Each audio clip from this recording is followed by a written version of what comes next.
بسم اللہ الرحمن الرحیم۔ جنت ایک ایسی جگہ ہے جہاں نہ دکھ ہوگا، نہ غم، نہ تکلیف، جہاں صرف خوشی، سکون اور اللہ کا نور ہوگا۔ اور جنت کے ان انمول انعامات میں سے ایک سب سے عظیم انعام ہے حورین۔ حور وہ پاکیزہ اور نورانی مخلوق ہیں جن کو اللہ نے جنتی مردوں کے لیے پیدا کیا ہے۔ قرآن پاک میں ارشاد ہوتا ہے اور ان کے لیے جنت میں پاکیزہ بیویاں ہوں گی۔ حوریں اتنی خوبصورت ہوں گی کہ ان کا چہرہ چاند سے زیادہ چمکدار ہوگا، ان کی آنکھیں بڑی اور نیلی ہوں گی، ان کا لہجہ پیارا اور ان کی خدمت میں وہ سب کچھ ہوگا جو انسان چاہتا ہے۔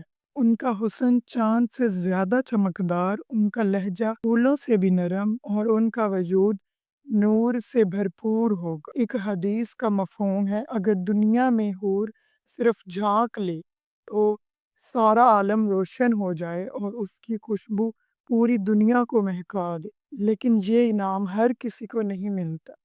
یہ ان مومنین کے لیے ہے جو اپنی نگاہ کو پاک رکھتے، جو اللہ سے ڈر کر زندگی گزارتے، جو اس دنیا کی فانی زینت چھوڑ کر آخرت کے لیے جیتے۔ میرے بہنوں اور بھائیوں، آج ہم سب کو سوچنا ہوگا، کیا ہم جنت کے لائق بن رہے ہیں؟ کیا ہم اللہ کے وعدوں پر یقین رکھتے ہیں؟ آئیے توبہ کریں، نماز قائم کریں اور اپنی اعمال کو بہترین بنائیں تاکہ جب ہم اس دنیا سے روانہ ہوں تو ہمیں وہ جنت نصیب ہو جہاں اللہ کا نور ہوگا اور حوریں انتظار میں ہوں گی۔ اللہ ہم سب مسلمانوں کو جنت میں جگہ دے، آمین یا رب العالمین۔